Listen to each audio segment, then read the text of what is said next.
My hair keeps... If anybody, for those that have like a crap ton of hair, does like your hair fall out like all the freaking time? I feel like I shed worse than my dogs. Anyways, it's fine. This is why we vacuum like every other second. For me and the dogs. Well, hello. Welcome if you're new here for the first timers. If you're not new here, welcome back, bitch. Thanks for coming back, you know?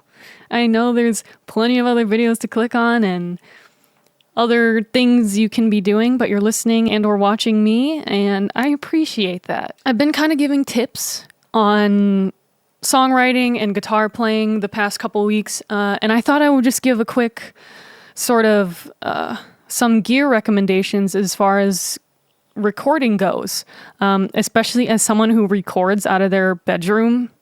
You know, like it can be hard to find stuff that really works for us and is affordable at the same time.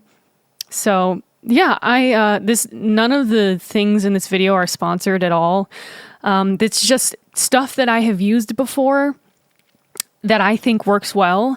And I wanted to recommend and let you guys know what I've used before in case you want to sort of pick up the same gear, especially if you want to start recording. Again, all of this stuff is personal preference, you know, so it's not like this is the best for the price point. No, it's any gear recommendations are always going to be preference based, personal preference. You know, someone's going to like, same with guitar. Someone's going to like a guitar that I particularly don't like for different reasons. And so, you know, no harm, no foul if, you know, you disagree with some of my suggestions. That's totally cool. As long as you have stuff that works for you, that's all that matters. Okay, so I'm going to give 3 of my recommendations for microphones. This is specifically, I'm looking at this through the lens of recording vocals. If you have a little bit of money saved up for a mic, so this is a Shure SM7B. This is what I'm using right now. Okay, so like you can get a new one for about $400 US dollars. So yeah, if you have a little bit of money that you're okay with spending, but is still very affordable, you know, like there's a lot of mics that are way more expensive that I'm like, no, thank you. I don't have money for that, you know? So I think this is a really great option.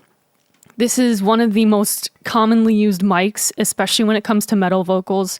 It handles screams and aggressive vocals very well, but people also use it for podcasts a lot, and that's why I'm using it now for any of my videos where it's just mostly speaking. But I also use it for singing, and it sounds really, really good. It's really clean, and it's warm too. So I like the tone of this mic. I know Michael Jackson swore up and down by this mic. This is probably my favorite mic that I currently have, personally. The Shure SM7B is a dynamic microphone, so you don't need phantom power for it. Again, dynamic microphone, you don't need phantom power for it. As long as you have an interface that you can get enough gain on. Otherwise, it'll be too quiet. But if you have enough to get enough gain for this mic on your interface, then you're golden. So the second mic that I recommend is the Aston Origin. So here is this one. This one is a condenser microphone, so it does require phantom power. Though that shouldn't be that big of a deal. Most audio interfaces have phantom power within the interface. So this one, if you want it new, this one runs for $250. I really like this one. This is their more affordable option. I believe their more expensive one is the Aston Spirit, I want to say. But I like the Aston Origin because it adds a sort of air to your voice and like brightness. So I really like that, especially for my voice, because, you know, me being sort of having a lower voice, it's nice to have that like a little bit of extra air at the top. So, but yeah, that's sort of like a medium price range recommendation. So $250 US dollars. It is a condenser microphone, so you need phantom power. And the most affordable option that I have and I do use to record sometimes is the classic Shure SM58. Yes. This microphone is also a dynamic microphone, so you do not need phantom power for it. A lot of people, this is like is pretty much a staple in like live performance. Not only is it affordable, it's $100 US, but it also works well. It's really sturdy too, especially when you're doing live performances. It's fantastic because it's so sturdy. If you drop it a couple times, it won't do anything to the mic, you know, so that's great. Of course, you know, with this type of microphone, at least for me, it takes me a little bit more. I need to doctor my vocals up more when if I'm recording with this mic, because it's a little boomy.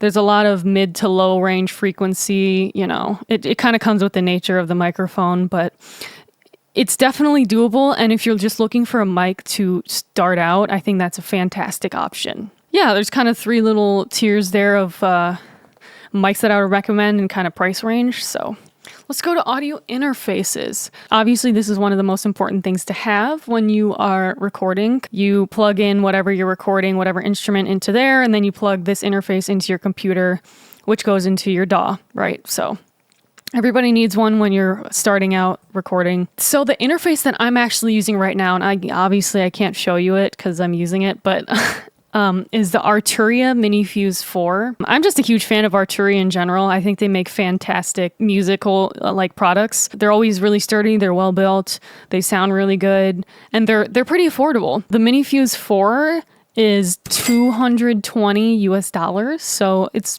not too expensive, to be quite honest. There are 2 jacks. They're combo inputs where you can either put an XLR cable in for a mic or a 1/4-inch jack or like a guitar cable.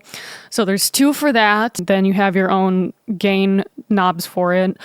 Then you have a master volume, a monitor knob. Very easy to set up, very intuitive. You can download their driver and their software that goes with it. So it's very easy to find and very easy to use. This is my favorite interface that I've used so far. You know, but even me, like I don't need more than 2 jacks at one time because I'm just recording myself, you know.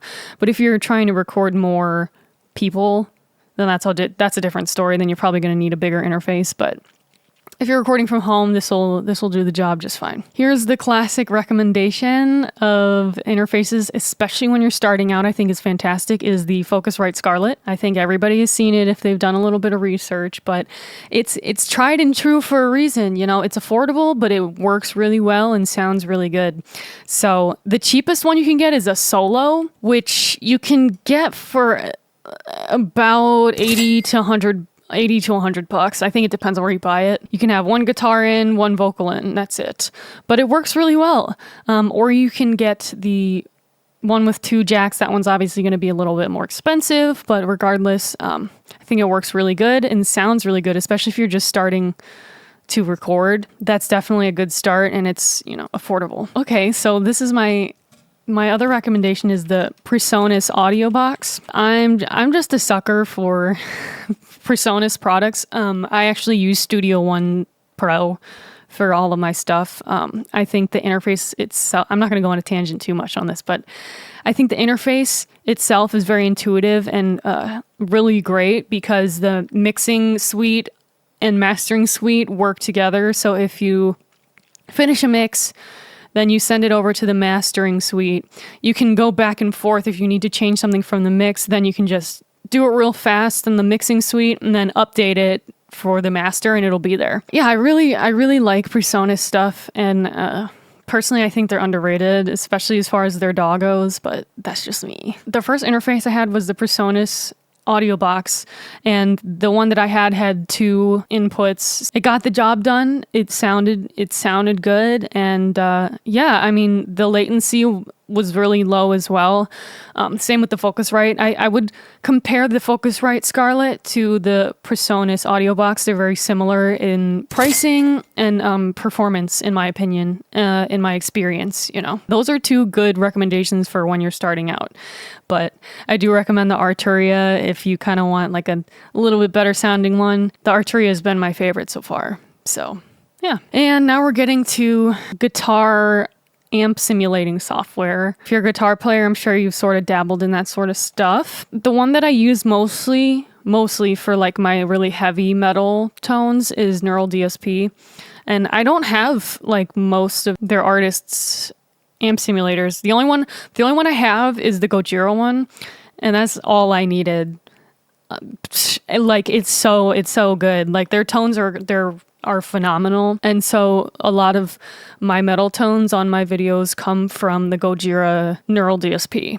So if you like my guitar tone and you want to sort of get a similar sound to it, I would highly recommend the Neural DSP Gojira. Yeah, but that is a little bit pricey, but is well worth it, especially if you don't want to buy an amp, like a whole like physical amp and like cab even, then I would say go for the software instead. I don't know, a lot of people are starting to switch to it in this day and age and, you know, less about the heavy amps and moving it around and crap, so kind of up to you, but especially if you're recording, using the amp simulating software is much easier for sure. There's a company called Blob Audio. They have a amp simulator called Blobnarok. I think it's supposed to be like Ragnarok, but like Blob. Anyways, I really like using their, specifically on that amp simulator, I love using the cleans that they have. I think they have a lot of good like jazz presets that I kind of play around with, and even some if I'm just sort of trying to get like a crunchier tone, but not like I need it to be heavy and like modern metal tone.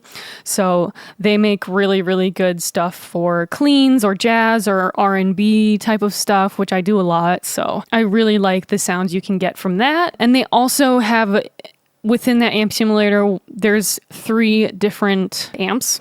So 2 of them are for guitar, and then one of them is specifically designed for bass, which is super, super nice. I mean, you can use any instrument really on it technically, but there is one specifically for bass, and it has a bunch of presets, which is super nice because I feel like a lot of the amp simulators are more geared towards guitar instead of bass. So I think it's really nice that they included that. So they have good clean tones on there and like crunchy tones on that specific one. So those are 2 of my favorite softwares that I use to this day and on most of my content, if you will. But yeah, I hope you guys found this helpful in some way, or at least gives you an idea of, you know, maybe if you're looking at a specific product like mics or something, maybe this might help steer you in a particular direction, especially as far as deciding between pricing and quality.